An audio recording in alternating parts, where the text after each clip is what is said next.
All right, we are live for another Travel Tip Tuesday, and today my guests are Mia and Nadin, and they are the Wandering Trotters. So I'm really excited to have them on today because they have quite a cool story to share with everyone, and I am just super excited to delve into it. We're going to talk about traveling the world in a camper, but not your traditional camper, and the fact that they started that during COVID and just how their experience has gone. So thank you guys so much for coming on and speaking with me, especially because it's like 2 a.m. where you are right now. So I appreciate it. Thanks for the Thank invite. you to you. And We're, hi. we're so excited, but we were a bit tired. Sorry, because it's like early in the morning today. But it's okay. Everything will be good. Yes, no, I appreciate it. And I'm sure everyone that's watching or watching this in the future will appreciate it as well, because I think we're going to have some great content. So first and foremost, I do want to start it off with, tell us about yourselves, how you guys became the Wandering Trotters, and how you guys met, just a little bit of your travel story. Give us a background. You start? I'm Mia. I'm from Spain, and I just arrived to France 2 years ago. Yeah, we met in France. Then we met him. Yeah, I met him. My name is Nadine. I was living in the city of Strasbourg, not a German city. It's a city of France. And we met there while she was traveling with her truck. And she had a little problem, not an engine problem, but she had like a leaking problem of oil, and she had to work to get it repaired. And at that time I was a boss of a bar restaurant, and she was looking for a job, and we met like that. I took her with me. We started working together. She was supposed to stay like 1 month in Strasbourg just to get the money and to go back on her travels. And she stayed finally 2 years. 3 years. 3 years. Almost 3 years, yeah. Almost 3 years, and now we're traveling together. So it took her 3 years to convince you to travel the world with her. Yeah, it took her 2 years and then 1 year to prepare the travel, but it took her 2 years, yeah, let's say. I love that. That's awesome. So, you never know where you're going to run into love, I guess. Yeah, exactly. That's awesome. So, you guys have, tell us a little bit, because you told me, but like tell everybody else, like kind of where your background, you're from Spain, Mia, and then you moved to France, but Nadin, where you were living in France, but you spent your life where?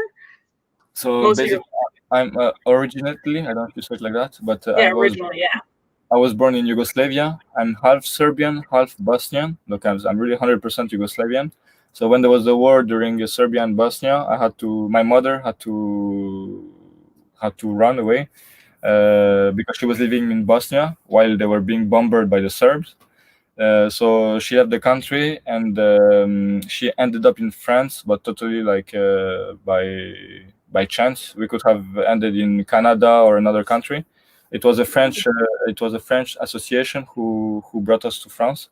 And when we arrived there, really quickly, my mother, she divorced with my father. She met my stepdad, who is French, and together, when I was 3 years old, with my little brother, we went to Africa.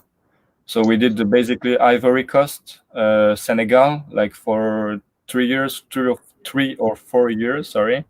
And but most of my time was spent in Nigeria. I spent 12 years in Nigeria, and always in the French system, in the French school. So yeah, I have like a French culture or French learning or something. But basically, I'm more like I have a Serbian blood with the French culture, and I lived in Africa. And at the end, when I was 18, after my studies, after finishing my final exams before uni, I went to France to do my studies there. That's where I stayed for 12 years in the same city, Strasbourg. So 1/3 of my life was like less exotic. It was more like in the city of Strasbourg, and that's where I met her. And you? Oh, and then your life became even more exotic now. Now, yeah, it's really become exotic. After 12 years of being like some kind of little pose or something, it became a bit more exciting. I'm probably a little bit more than a bit more, but a lot more exciting now with the way that you guys are traveling. It's so cool. So you said that it took you a year to get prepared for this trip that you guys are taking. And so tell people a little bit about what this trip is that you guys are taking and what your goals are in this trip and where you've seen so far and where you plan to see. Maybe do you want to speak just if you're traveling before? We can speak after. Okay. Whatever. In the end, I was traveling before a lot. But I was thinking to go to Africa, and then I stuck with my truck in Strasbourg, and I met him. And his mentality before was not the traveling guy; it was more like work, house, and Geek. same city. Like he was really watching Netflix. Sedentary guy, you know, not a nomad like me. And when I met him, was for me really surprised that people like in this time don't like to travel, because everyone knows that travel make you bigger, like give you a lot of emotions and experience, and everything was beautiful. So he told me first time he hate to travel. So for me it was really, really amazing. So I tried to inspire you, like convince him like to come with me to traveling, because I want to show him the world how was the real travel for me. So 1 year ago, I buy him tickets for his birthday for go to Philippines, for enjoy there 1 month, to show him how was for me travel. And then was the beginning of this travel. So yeah, we stayed like 1 month and 1 week in the Philippines, traveling like backpacking and everything. And that's where we fell in love with Philippines and the Asian culture, because even if I traveled when I was younger, I didn't know too much about Asia. I've never been there. She never went there also. So we really fell in love with Asia, and that's how our journey started. Wow, that's so cool. But you guys went there to the Philippines with the truck that you guys have, or the camper? We went in. Okay. I just buy some flights, and then we yeah, because we were still working. We had only 1 month of holidays, and I have my dog from home, so we just take 1 month. Yeah, so our dogs, our cats, and 1 month was enough. Was okay. Yeah, so you guys actually have a pretty full party on that truck or camper, you know what I mean? Right? So you guys do a lot there. You have 2 dogs and 2 cats, right? Yeah, maybe we have a third one. Maybe we're going to have a third one, because this little kitty here that is sleeping, that we're going to leave her alone a bit. Oh, maybe she's going to be the 3rd member of Wandering Trotters, the 5th member of Wandering Trotters. But we're just like, for this week we're keeping her with us. She has also a crazy story, but we have to see if she's doing well with our cats. But maybe we're going to have 3 cats and 2 dogs. And she's around the truck every time, and she's so poor here. So after we can tell you the story of the cat if you want. Sounds good. That's awesome. So I'm sure that I can give a very nice tip about animals and traveling for the people who are going to travel in a camper later if you want. Concerning the dog that you found on the way or something. Absolutely. No, I think that a lot of people have that struggle as well when they're traveling, and they say, okay, well, I have a dog at home, and what am I supposed to do about that? I feel like a lot of people don't have pet. I think I actually am very impressed that you have 3 cats that you can travel with, and because my cats, at least, I have 2 cats and 1 dog, but my cats are don't like outside, they don't do outside, and I don't know if your cats go outside or not, but they live outside. They just sleep inside. So they sleep inside, and then they live outside wherever you are at that time, and you just trust them to come back. Pretty much. We come back every night for dinner. There are some tricks. Yeah, the food. The food is a trick, you give the trick. But they also are kind of princess, so they like to sleep on the bed, big fluffy bed. Yeah. Cats like heat and nice places, so they will come back to your place. The only thing is that they won't maybe come back every day, so sometimes they can stay a few days outside. So we because it's her cat, she she gave them like the habit to give them, she had the habit to give them the food at the same time in the night, and doing some noise with the things that they used to with eat the plates, with the plates. It's metal plate, and they make noise, and then they know. So they know that then even if they're far, they can hear it from very far, and they come back. And yeah, you got them trained like dogs, pretty much. But they are used to the first one I take here in Greece, 4 years ago or 5 now, I don't know. But she was like a kitty. She was small, so she's used to go in and out. And the other one, was born here, so she know how travel life is it. So. Yeah, she knows what it's like. That's really cool. Yeah, so I think that a lot of people, I think it would be hard to train a cat. They have that instinct, but yeah, getting them back into the place like at night, that's smart, because then if you're leaving, like if they're gone for a few days and like you're like, well, here's your schedule, come back, make sure to come back. It happened. Yeah, of course. It happened to her like one time when her first cat, because so the first 2 cats that we have, one is the mother of the other one, and so when she was pregnant, the mother left for 1 week. For 1 week. And impossible. Yeah, because with the heat, they want to have a sex with another cat, and they left. When she has her periods and. Yeah, so she left for 1 week, and I was thinking I lost her because I just took her like 2 months before that time. So she was not really used to the track and the travel, and to me also. For me, it was really new cat. So I was thinking she never will come back, but she come back just. And then she saw that she was pregnant, and she got only 1 cat from that pregnancy, and she kept the cat. And 21? Just one. Just one. I said 21. What? No, just one. Just one cat. That's awesome. So you definitely have a full house there. So when you guys decided to take this trip, where was your first destination after you left France? We just, because in the end was not really decision, was like I know I want to travel.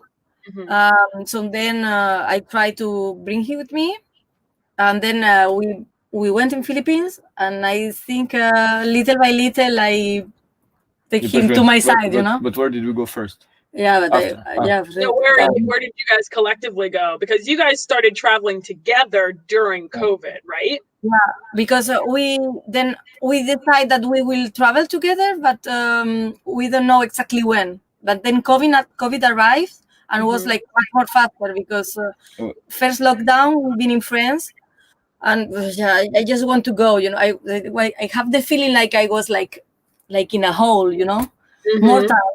For me, 3 years in a place was too much. Now I'm traveling for 10 years, and I never stopped like more than 6 months or 7 months somewhere.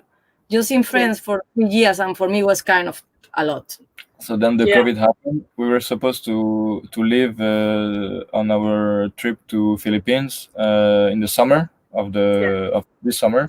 And during that, the beginning of the lockdowns in France and the COVID generally, I was doing my driving license for the truck, because you need a special driving license to drive the truck. While she was already like preparing the truck, because the truck didn't move for like 2 years. It was it was in a place with not in a garage, in a land. It was like in a land with 2 other trucks with her friends, and, but she had a lot of things to clean, to get ready, and the truck was completely different than it is today. So when the COVID happened, she came to pick me in Strasbourg, and with the car she could find from her friends, we took everything we could. We went to the truck, and then we started like working on it without knowing exactly if I could continue my driving license, if we would be able to travel easily, or if we would have like maybe to cheat a bit or something, because we didn't know how long it would have been. And then at the end it was okay. It was not that long. We had time to prepare the truck. It was nice. It was nice, yeah. And as soon as everything was okay, that we could move again. Not as soon as, because we had some stuff that we needed to wait for, like the solar panels. We had to wait like 2 months for the solar panels because of the delays and everything. But when we solar panels, then we started going, and the first stop was Germany. Yeah, we just made like a few stops on the way. Do you want us to tell Yeah. you all me or now or Yeah, so you went from France From and then you Strasbourg? went through Germany and you kind of made your way to Greece where you are now, right? So basically We made like Czech Republic, Slovakia, Hungary, Croatia, Bosnia. We were discovered that the Albania border with Albania was closed for the COVID, so we have to turn to the other side again. So we made again Croatia, Hungary, Romania, Bulgaria, and then Greece. Oh wow! That trip was like 3 months. 3 months trips because we don't just drive. We stop and visit some places. Also his family in Bosnia, so we take 2 months and a half. Yeah, and also some friends in Czech Republic. So we stayed in Czech Republic like 1 month because we had the solar panels when we left Strasbourg. She was so like in a hurry to leave that. Yeah, because I don't want to lock down again in France, you know. So as soon I just want to travel. So as soon as we put solar panels, we just put them in the truck and we went without the cables, without some stuff that we needed to do the solar panel. And so when we ended in Czech Republic, she had some friends there with a house and a big place where we can put the truck. So we went there. We were supposed to stay like 1 week, 2 weeks for us to do the solar panels. But on the way, we had few problems with the motor of the truck, and we were stuck also in a bridge. Under a bridge. So like before going to them, so like we had a very like intense start of travel. Yeah. And so when we came to their place, we chilled a bit for 1 week. Then after we started like looking for the solar panels, but it was very hard to find the cables, very hard to find the stuff we needed. So it took us like a month to do the solar panel. And when it was done, then we left. And when we left, so we stopped after in Bosnia. Basically, Slovakia, everything we just crossed. We stopped in Bosnia a few days. And then we had to go back, and then after in Bulgaria, we stayed 2 weeks, I think. Yeah, and we visited a little bit. And we visited more because we was in the beach also. Well, maybe like 1 month, one month in Bulgaria, like 2 weeks in the sea, and then 2 weeks across Bulgaria and watching. But it was becoming colder. Yeah. Colder. So like we were in a hurry to go to Greece, and we were in Greece for like 2 weeks, 3 weeks. 3 weeks. 3 weeks. You've been in Greece for 3 weeks now. So I do want to show people what it is that you're traveling in, which is really cool. Yeah. So I'm going to share, and here I'll share really quick what it looks like from the outside so that people can see that. And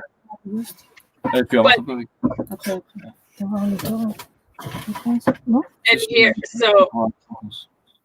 so this is what it looks like on the outside. And this is the original truck that you had, right, Mia? Yeah, this is Patrick. So, what was that? He is Patrick. His name is Patrick. Oh, his name is Ben. I was like, wait, what? I was like, who's Patrick now? Patrick the van. I love it. So his name is Patrick. And how? Oh, I see it. Oh, I see his name. Patrick, yeah, right there. Oh, that's awesome. I love that. That's great. So how big is the space in here? Like, do you know the square footage of it? Or I don't know if that's the same terminology you guys use over there. It's longer box is 7.5 meters. No, with the cabin, like is 9 meters.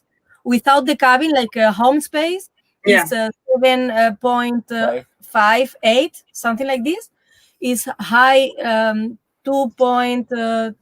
3.8 and the wide is the width.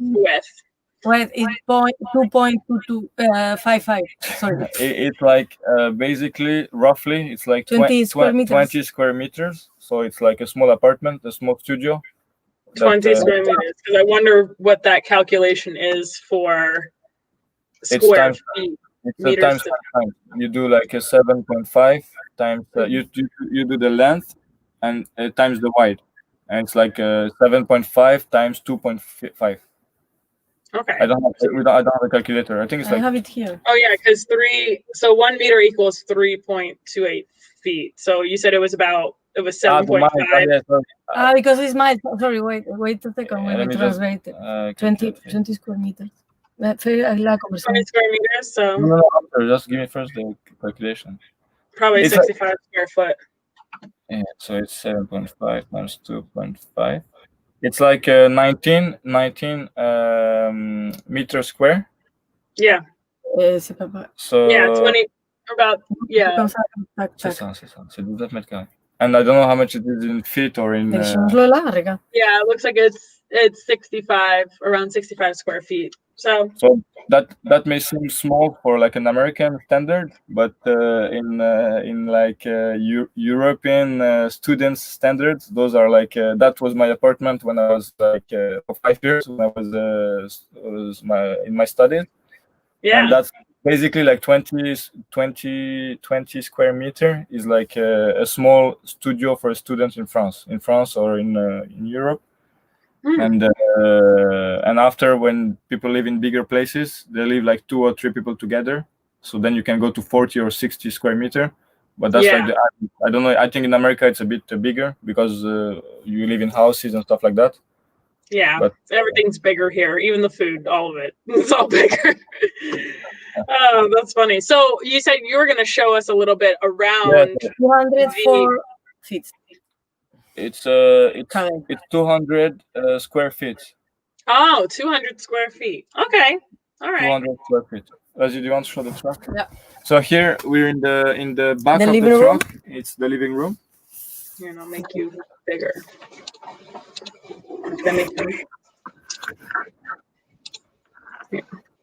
Then wait. Here we are.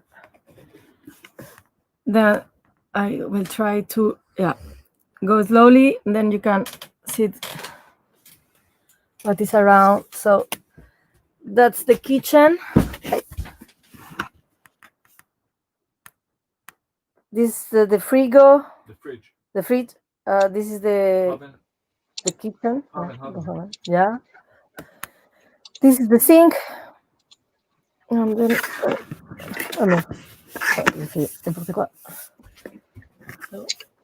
wow, that's so cool. Our jungle. Oh my gosh, I love it. I'm going to the bedroom.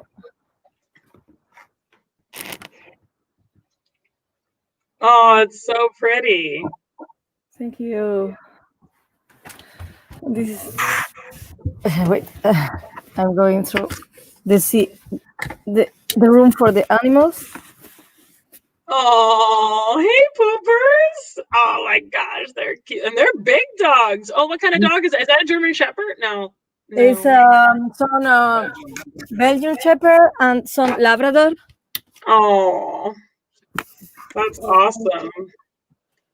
That's awesome. I love it. It's so nature-esque. Loving all the plants. We have 90 plants. 90 plants. So you guys have 2 cats. Well, almost 3 cats. Almost 3 cats, 2 dogs, and 90 plants. More than 90 plants because 90 is like 90 pots. 90 pots. And there is some plants like we have 2 like in 1 or 3 in 1. 13 pots because we have not more space. So that's very cool. If you guys are just tuning in now, you're gonna have to make sure that you rewatch the video because that was a really cool aspect to just walk through your space there. And it's like how do you call it? It was just for you because that's one of the videos that we're keeping for YouTube. We don't put too much stories of Instagram of our truck. Yeah. Not picture. We don't have almost any picture of inside the truck because we're keeping it for YouTube. So voila, it was a special gift. Special, thank you. Oh, that makes me feel special. But really, we don't show it a lot. Like maybe people saw it one time when we did a live, and that's all. And in the beginning, like a few months ago, but nothing. That's awesome. Well, I'm glad that you guys saw it here first. Here on Instagram, nothing. We will start posting little by little, but we're waiting for YouTube first, and then. Yeah, YouTube is a lot, and guys, make sure to follow them on Instagram at Wandering Trotters, and also you can subscribe to their channel. Even though they don't have stuff up yet, they're going to, and I'm really excited to see some of the stuff that they come up with, just on their travels and everything. So you guys currently are in Greece and you made your way there from France, but what is your next destination? Because it's quite a big thing. You have this whole trip planned for Asia, right? The plans to enjoy the winter was more in Turkey. Then we left Europe, and I feel, because he is not care about that, but I feel safety, like outside. She wanted to go outside of the European Union. She wanted to be stuck outside in Turkey. Yeah, I prefer it. Safer. No, because safe. Because I want to in the end start the travel, and all this part of Europe I did it before. So for me, it's like nothing new.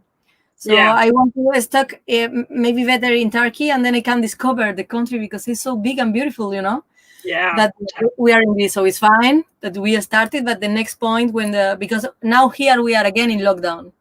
Yeah. I don't know how you are there, but here in Greece, lockdown start 3 days today ago. So we cannot. Wow. Borders are closed in all of Europe, I think.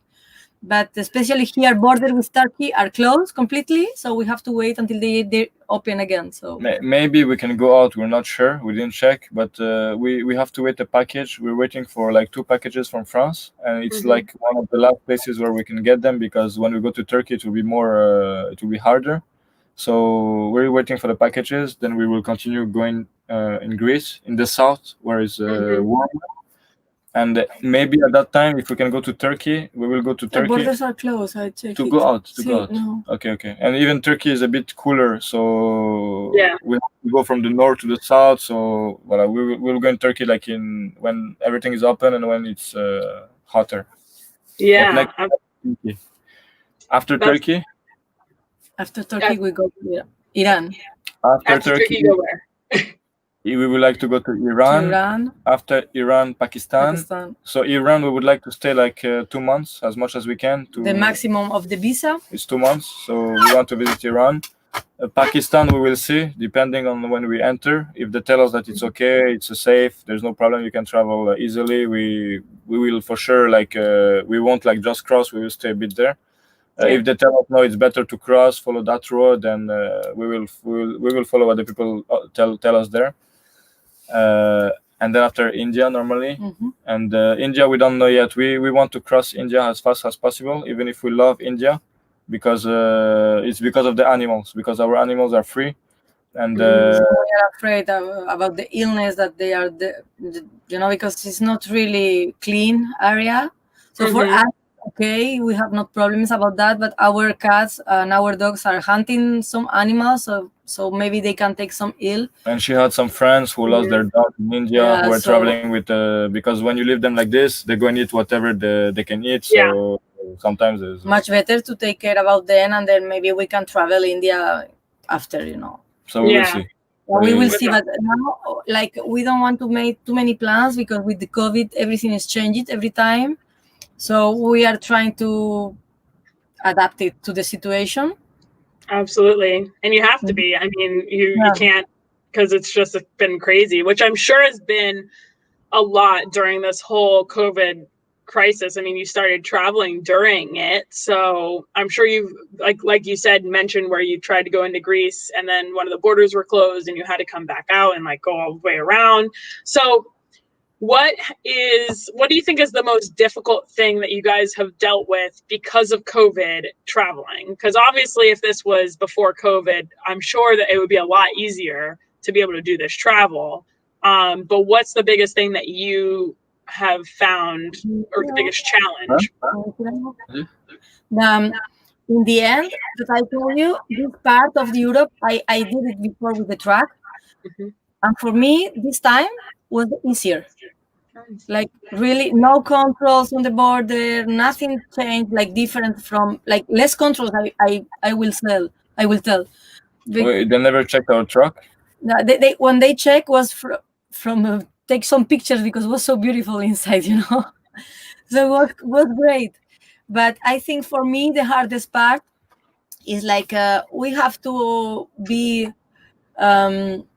like how it on the news, we have to check every time the borders and how situation, and also people is a little bit like scared because they don't want to have contact sometimes, or But for me, the worst part are the tests, because I hate hospitals and medicals and stuff like that. So I don't like it. Yeah. And the tests are a bit expensive. It's like 70 euros each of the tests. And Wow. so our trip, we had the 2 countries where we needed to do the test, but going in and going out because we stayed more than 2 and 4 days. Yeah. So going just to one. Bosnia and going out after. No, sorry, going just one in time. and after going back to Greece. But it 2 was, times. if we went like through Montenegro or something like this, it would have been like 500 euros just for the test.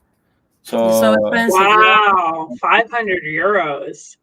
For like 6 or 7 tests that we had to do, but we didn't. We just have to do 2 times.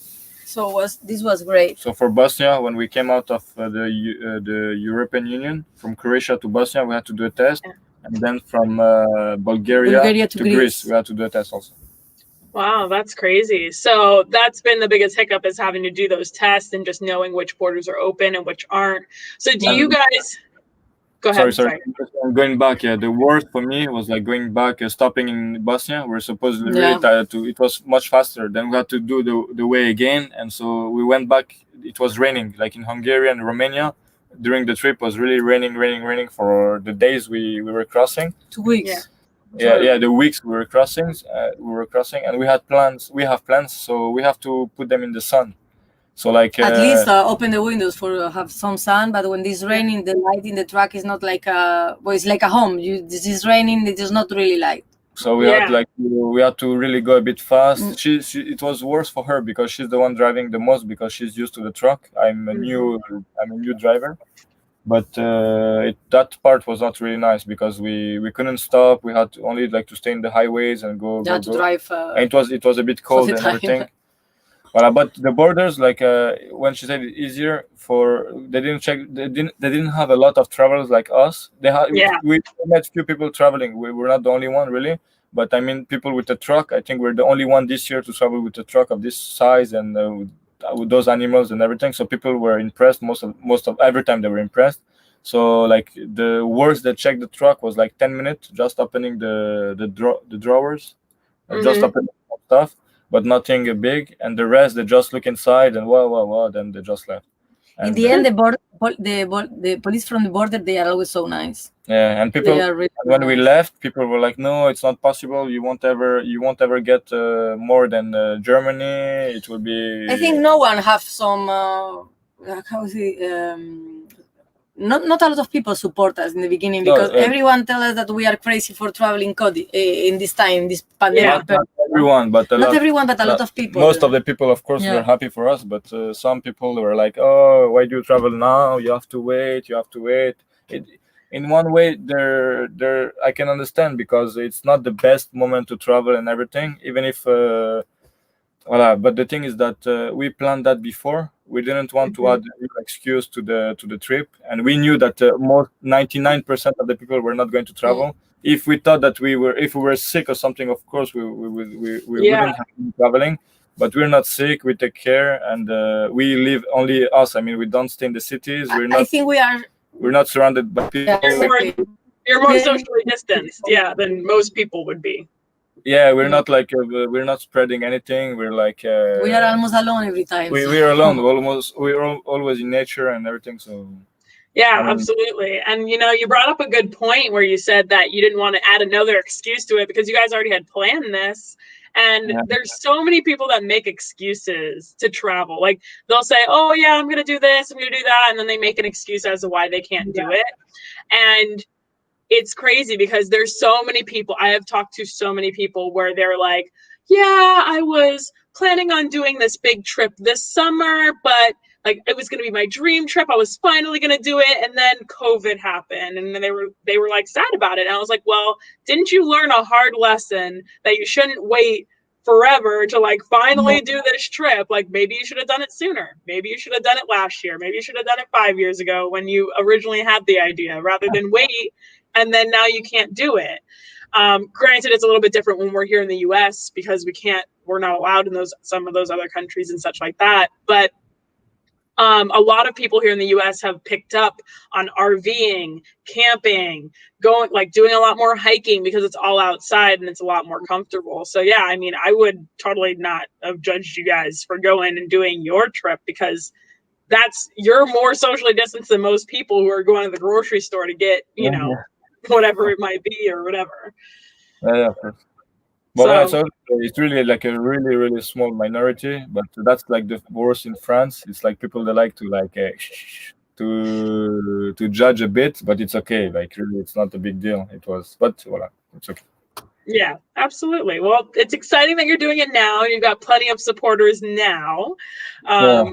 Right. So, and it's going to only grow even more because now people are to the point where they're like itching to travel. Like they've been locked in their homes for so long. And they're just like, I remember I started my YouTube channel during COVID, and, some of my friends or my mom or whatever, they were like, well, why are you talking about travel now? Like when nobody can travel. And I'm like, well, they're going to travel eventually. Like, it's not like it's forever gone.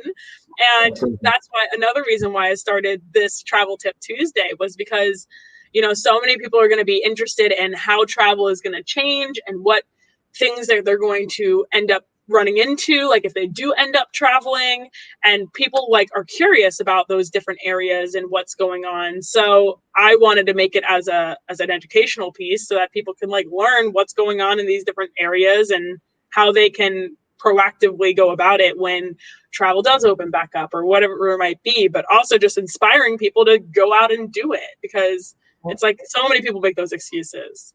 Yeah, completely. But I understand that people is a little bit afraid because it's a new thing on the world, and it's kind of huge. But when you have a dream, you have to follow, because then you are just sitting and look at the time pass, and then you are old and you do nothing in your life, Absolutely. But I completely understand the people who is afraid, because it's normal. But yeah, for me, it's different. Yeah, and you can't let fear run your life either. Yeah. Like, if you live a fearful life, then you're never gonna truly live life. I totally agree with you. Yeah, and if Nadin, if you'd like to speak on that too, because you were in that mentality where you're like, I don't need to travel, like I don't need to like see the world or whatever it might be. And how has your perspective changed because of that? Okay, so basically my point of view is a bit like why I didn't want to move is really because of the comfort I had in France, not because I was scared or something, but really because I told you when 2/3 of my life I was like when I was young I was living abroad, traveling every year with my parents, with my brothers and everything. So I needed some kind of stability. I needed to have good internet to play games, to play stuff and everything. So but what happened to me is that the 10 years or 12 years that I spent in Strasbourg, they really went like this so fast. When I was younger, even if I don't remember a lot of things of when I was younger, it was a long time. I mean, really, it's not like the time spent in Strasbourg. And when I met her, I really understood that I didn't want the next 10 years of my life to be that fast. And then other things I changed completely the way I am. Before now I became a vegetarian. I was not a vegetarian before. I was not doing the same things. I was spending really time. I was losing my time on Netflix, on stuff that I loved before, that I can still love today. But for me today, I really understood what is one of the most important thing that everybody knows, but that is hard to experience, is the fact that we don't have a lot of time. The time that we have is limited, and the only thing that is important in life is to experience new stuff. Why experience? Because it doesn't matter. Like let's say when you will be 80 years old, when she'll be 80 years old, when I'll be 80 years old, or anybody else of my friends, when we're going to talk about our lives, maybe they became like the richest people in the world. Maybe they created something crazy. They did something very nice. But if they only spend their life doing only one thing, or for me, that's not like a good way of living, because the only thing we should do is like grasp as much as we can of the life that we have here. And it can be traveling. I don't think that everybody should travel. I think some people should do other things, but it should be always learning something new. Wherever you come from, whatever you do, That's what I was not like this before. Really, I was always someone really curious, but I was not like in the move to try to learn new stuff. Yeah. But that Do new stuff. to do new stuff also. And that's why when you spoke about loving travel is the easiest way to experience new emotions, new meeting new people, and seeing new perspectives and everything. So, well, for someone like me, even if I had a cool background in the beginning, for the people who really like never traveled and everything, it must be so hard, like to at one point stop watching the news and saying, yeah, I have to go and travel and all. But the advice I always try to tell to people is that my last 10 years, I'm 30 years old, so 1/3 of my life, even if I did, I studied, I worked, I did nice things. It really went so fast, and life Yeah. is not supposed to pass so fast. You should every day should be like should feel like really long. A long day should feel like never Yeah. ending day, because when the day they pass really quickly, it's not a good thing. It's because the day was Yeah. not it was not an active day and something. And Also, now sorry. the last thing. Also, when you try to remember something like special from all this time and you have nothing, like what is your best moment? And your best moment was I was working, then it's so sad. Mhm. It is. I don't try to remember the past. I try to like Look towards the it's really future. not even the future. Mm. Because that's the problem I had before, and I understood is that I was too much in the future, too much in the past. And people say live the present moment and everything. It's easy to say, but and even for me who is talking about this, it's really hard every day. But at least in the past, when I started living in the truck, I had to become more minimalistic with the stuff I had. So a lot of stuff I cannot keep with me. So yeah, voilà. It's Wow.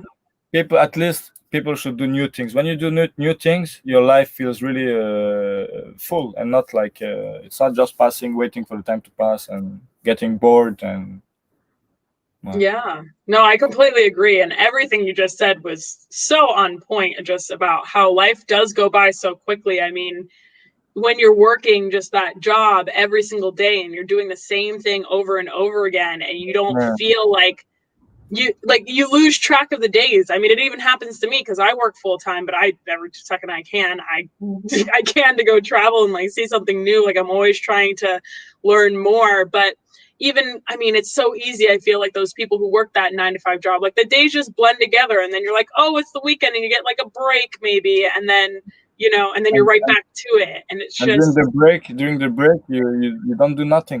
I mean, you don't go outside. Don't you because you're tired of the week you Just so had. tired, yeah. So you just stay like what we all do, watching movies, playing video games, or being on the social media and stuff. But I'm not like working. People should. I'm not. She doesn't like working. She doesn't like working the system, having a boss and everything is really hard for her. But for me, if I can give one advice about working, is that people should not do the same thing all over their life.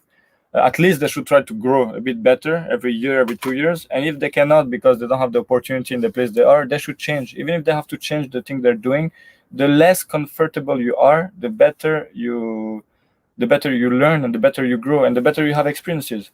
So, and with jobs it's easy. You know that when you go to do a job, you just try to do your best, and most of the time, even if you don't have an idea of what you're doing, it will end up well, as much as you try to do your best. And if you don't like it, you just change. But people are afraid to lose their jobs because they think that there's no jobs or something. There is jobs. Maybe you have to move to another city, maybe you just have to look a bit more, maybe. But if you look, I think you can have a job everywhere. and Maybe I some think places. and I think what it is that people are afraid of change at the end of the Exactly. day. I want to People tell are you. afraid of change, and they feel comfortable, just like you did. You felt comfortable where you were when you were living in France, and you it wasn't necessarily that maybe you were afraid, but you were comfortable. And people get stuck in that comfortability, and that's where they don't grow. Like if you're not continually learning, then change is where you grow as a person, and where you learn more about what your surroundings are, and just like what your aspects of those lives are. I mean, I tell people all the time that like when you are older, you're or even now, like even whatever age you are right now, think about what you got for Christmas a year or 2 years or 3 years ago.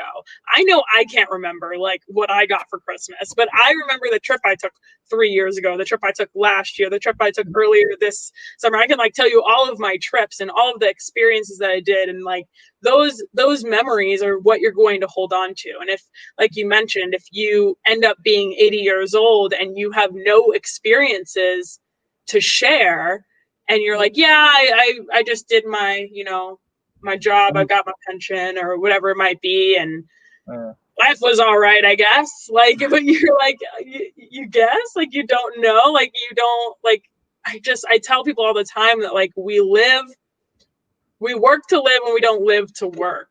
And I feel like it doesn't get like any more plain Jane simple than that. Like, you just can't, if you're in that struggle, that living every day, every paycheck to paycheck, like, I get it. Like, having money, like, you need money to get by, whatever it might be. And I think that people just get stuck in that like rat race mentality. I think it's just like a wheel, and they don't ever get off that wheel and experience something else or experience the other possibilities. It's just about breaking through that. Because I know that I speak to a lot of Americans, and I mean, and not only just Americans, but the fact that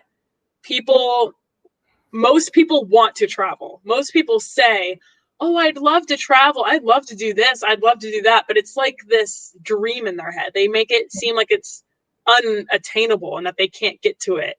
And they just like, it's like this fairy tale dream that they're never going to get. And maybe one day, if they have enough money, they can do it. But like at any point in time, they could do it if they just made it a priority. And I think that it's just like doing that. What were we going to say? Sorry. No, we're completely agreeing with you. Yeah, so it's crazy. It's a crazy aspect to just experience, and I think that, you know, it's really cool that you guys do what you do. So you guys, how do you even have internet right now? Is that just a cell service? Like, how is that working right now with the travel? She said that she didn't get it. I didn't get it. When you're in Europe, like whatever country you come from, you can use your SIM card in the other countries with the same plan that you had in your home country. So we're lucky in France because our cell phones are not expensive. It's like for 100 gigabytes of 4G, it's like 20 euros. So, and with unlimited calls, unlimited SMS, and so we're using that for like the few months we've been traveling. And it's especially in France. If you go in other places in Europe, it's a bit more expensive. But in France, much more, because we are now stuck with Italian, and they told us that they have like 4 giga for 15 euros or something like this. Like, it's too much. Yeah, they have like 4 gigabytes for 15 euros, and so it's a new thing. Before, like 1 year ago, 2 years ago, you had roaming in between the countries of the European Union, but it was very expensive. It was like 1 minute of calling was like 2 euros, 3 euros. Wow. And one megabyte, even today, when we went to Bosnia, it's 1 megabyte is like 7 euros. So like, just to have an idea, for 4 minutes of GPS when we crossed the border from Croatia to Bosnia, we went to the Bosnian cell line, and I had like a 90 euro bill, a 90 euro extra bill for 4 minutes of extra GPS, just the GPS, not going on internet, not calling anybody.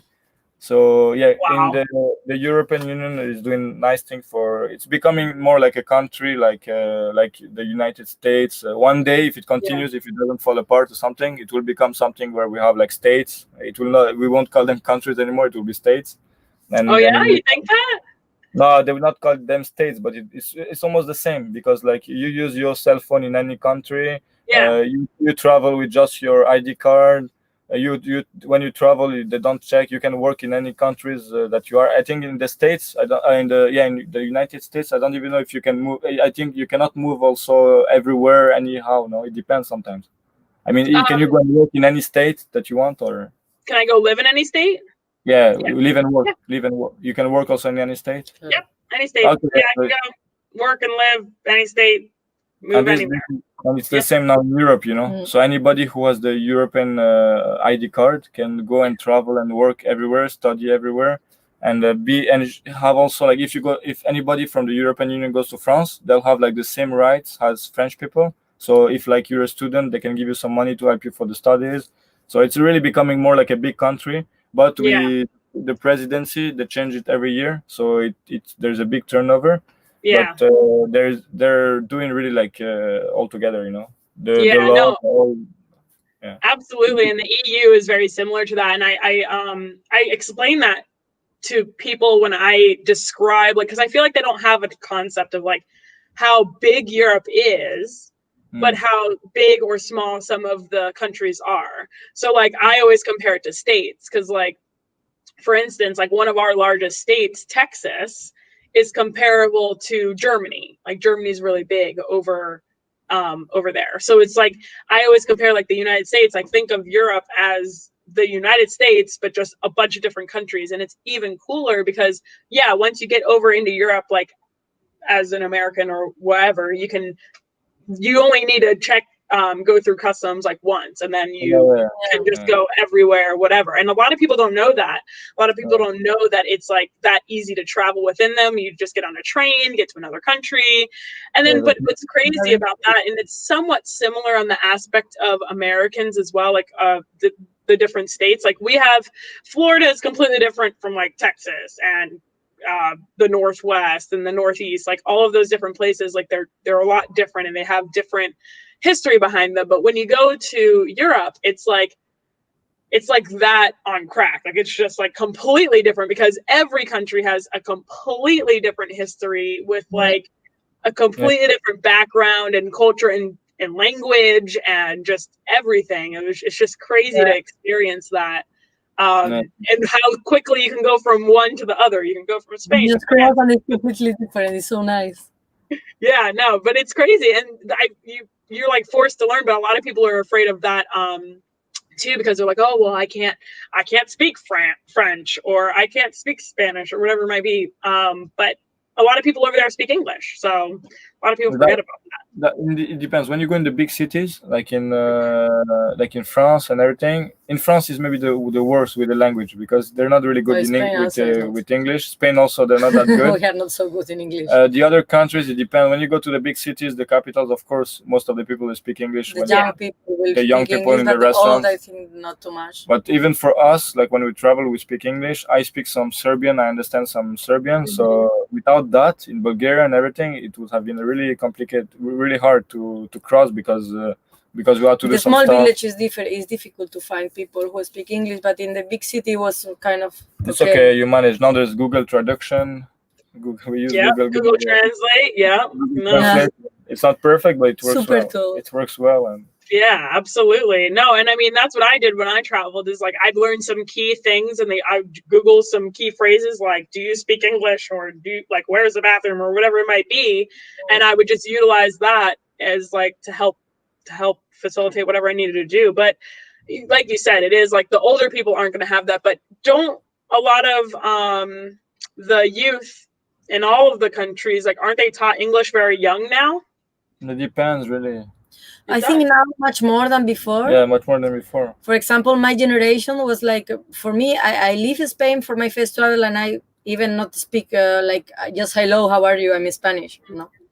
Now it's true that I lose a lot because now it's 4 years that I only speak French, and my French is taking all my brain, so I lose a lot of my English. But I think new generation are like much more awake on languages because sisters, they don't speak English. They speak English. Yeah. I think now the people like more like traveling, so I think also they want to learn at least English.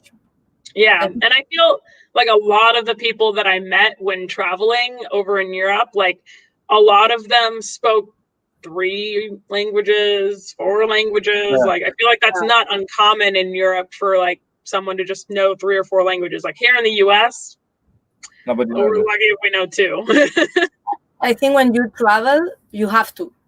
For example, when I lived in Spain, I even not speak English, and now I can speak a lot of languages because I was just living in the countries, and you for sure you will meet people who don't speak English or don't speak Spanish or don't speak, I don't know, whatever. So you must to communicate. And if you want to learn something or you want to grow up like a person and share something with each other, then you must to speak the language.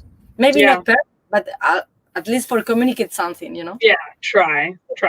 Well, and I think that that's the hardest part too with like America in general, with the sense of like other languages, is that we don't really have like, we all speak English, right? So like if I go to the next state, I'm still speaking English. It might have an accent, but it's still English.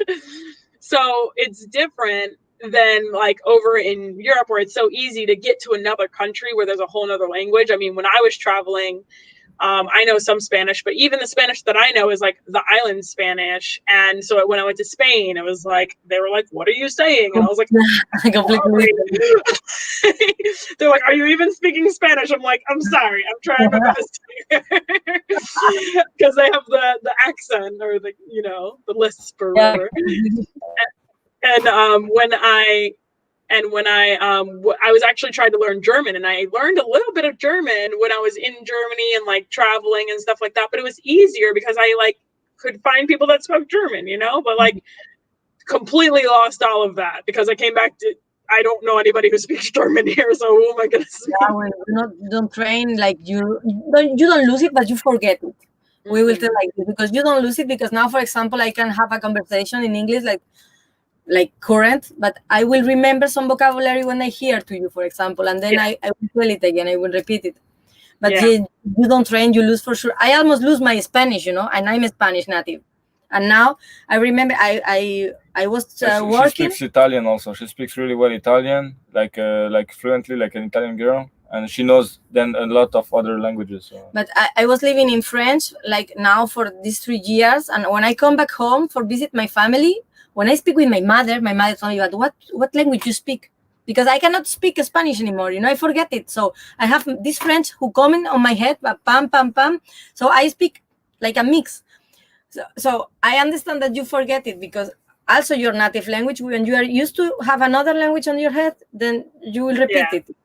Yeah, but you're like English is if you speak English, Spanish, those French. 2 languages, not French that much, but it's in Africa you speak English. Yeah, in Africa, if you speak like French, Spanish, and English, really you can go everywhere in the world, because it's almost English. What you speak English is much more easy. Just maybe for Americans who go to Europe, just try to speak a bit slower, or without like just try thinking. Yeah, the guy in front, he will understand. But maybe I should speak a bit. If you speak slowly and everything, people most of the time will understand, because they watch movies in English, they do stuff in English. But when Americans start to talk like American or stuff like that, then people don't understand. I understand better American than British, I will tell. British? I hate British accent. It's so loud. Sorry, no Brits out there. Just kidding. We made a one woman for Liverpool, and she speak with me for 10 minutes, and I understand half of the things that she wanted to tell to me. It was so frustrated. Yeah, they have a very thick accent. But I feel like in Scotland and Ireland, it can get even thicker. Yeah. Yeah, because sometimes I'm like, I remember I was in Ireland and I was talking to someone, and I'm obviously we're speaking English, and I'm just like, yeah.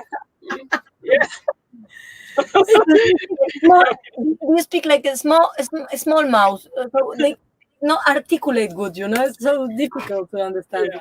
But for me, at least, I don't know for the rest, but wow, that's so funny.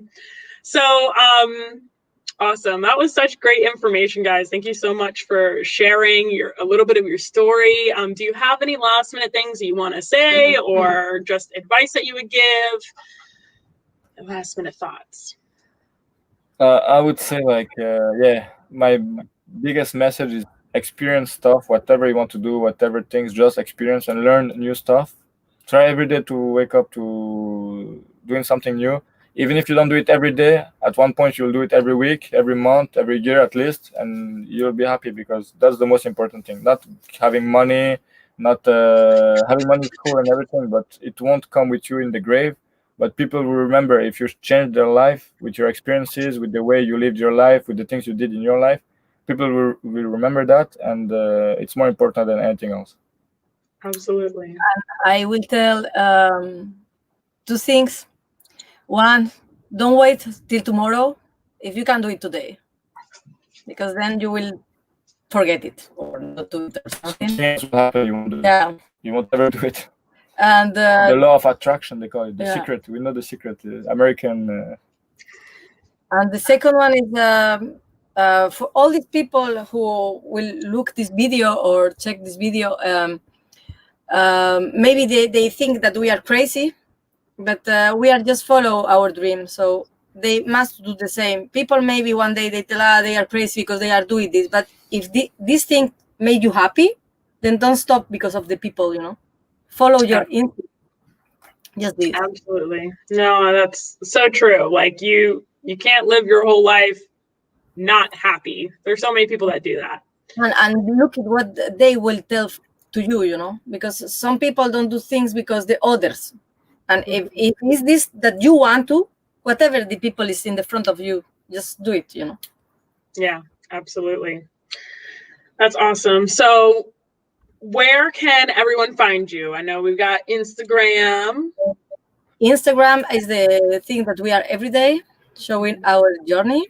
And then YouTube. YouTube, we will, I think, upload some video this week, I hope. If everything is going good. And when we go to Turkey, we will upload YouTube will be our main channel. Yeah. Instagram will be for everyday life and stories and stuff, but YouTube will be where we show our travel and our truck and everything. But Instagram, for now, Instagram, and later YouTube. And Facebook, we have a Facebook, but it's just like a copy of the Instagram for the people who don't use Instagram, but we don't use Facebook too much. We just connect it to Instagram, and it's the same content on Instagram, but in Instagram it's much more better because we really are there, Yeah, we are absolutely. Very cool. Well, thank you guys so much for sharing all of your aspects of travel and just how you're living your life over there. And thank you so much for coming on so early in the morning. It's like 3 a.m. over there now. We wake up at 7 o'clock every morning. Thank you to you for giving us this opportunity to show to the people how we are doing. Our first live. It's nice. Woo! First live. I love bringing the live. First live and first in English with American. It's nice. Well, you guys did very well. Yeah, you're like, oh, I forget English. I'm not good at English. I'm like, I don't know what you're talking about. We're going to do something nice. We think for the YouTube videos, we're going to do one video in French, one video in English, one video in Spanish, and change it every time. We're going to change every country, every place we go, and we're going to put the subtitles in English. Always in English, at least. Oh, okay. And, because his friends and family are speaking in French. My friends and family are speaking in Spanish, so we have to, and everyone is speaking English. So we will change also for us to train us to speak all the languages good. There you go. There you go. I like it. Well, I'm looking forward to checking it out. I'm already a subscriber, so when I get that first piece of content, I'll be sure to check it out. And I always ask this as the last question to all of the guests that come on. And even though I think we've touched on it a little bit, but I still want to ask the question. So how has travel changed your life and impacted you? We need another hour for I know, right? At least for me, Well, the short answer, I guess. Yeah, I can make it shortly. We said it before. Traveling is the really shortcut to experience new stuff every day because every day is something new. So that's why people love traveling. Some people don't get why people like traveling, and they think they want to show off and all, but it's because they're out of their comfort zone. So every day they spend doing new things. They learn new things. They struggle. Now it's easy because of internet, because of Google and everything. But the people who traveled before, and even with Google, it's a different way of traveling because you can really optimize your stay. You don't miss some places that you would have never been to before. But people love traveling because it's new experiences every day. So people who don't travel because it's the most important thing. Not traveling, experiencing. For me, it was like when I start to travel, like everyone. You are in a city, you have your friends, you have your comfort zone, we will do like that, and you feel someone, like you are there, When I start to travel, I become smaller. So I understand that we are nothing. We are just a small rice grain on the world. And how I explain it that you give like the importance to things that you don't give it before, and this is so beautiful. For me, this thing changed my life. Like how I see each other, how I see a tree, a small animal, and whatever. You have a respect. And sometimes we forget to look at small things in life, and this for me was the thing who changed my life.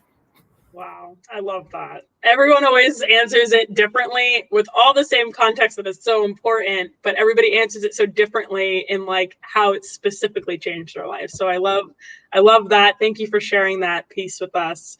And thank you for being on here. It was Thank really you nice. so much. Thank you very much. Thank you. So what was that? See you soon, maybe for another live, or in a few when we'll be in Turkey. I think when we'll be in Turkey, Iran, people will start like to. People will start to come. No, they're not in Greek. Then they're not in Greek. Not in Greece anymore. It's becoming a bit. Absolutely. No, you've got a lot of exciting things coming up for you. So, so everybody else watching, just make sure that you guys follow them on YouTube and on Instagram. Check them out. I do go live every Tuesday at 7 p.m. Eastern Standard Time for this Travel Tip Tuesday segment, and I have a new guest that comes on every week. So it's always great information. It's always a great topic, and it's always a well-rounded conversation. And I think it's so cool that I get to meet so many people all across the world, really from Instagram and just interacting with people over social media, which is crazy to me because it's like you can be so connected in this world nowadays with social media. So I met you guys through Instagram, and I'm happy, and now I feel like I have new friends. And thank you guys for joining, and I'm looking forward to joining your adventure. And thank you. Thank you too. It was really nice. Thanks a lot. Thank you. All right, bye to everyone watching. See you guys next Tuesday. Bye. Bye. Have a nice time. Enjoy.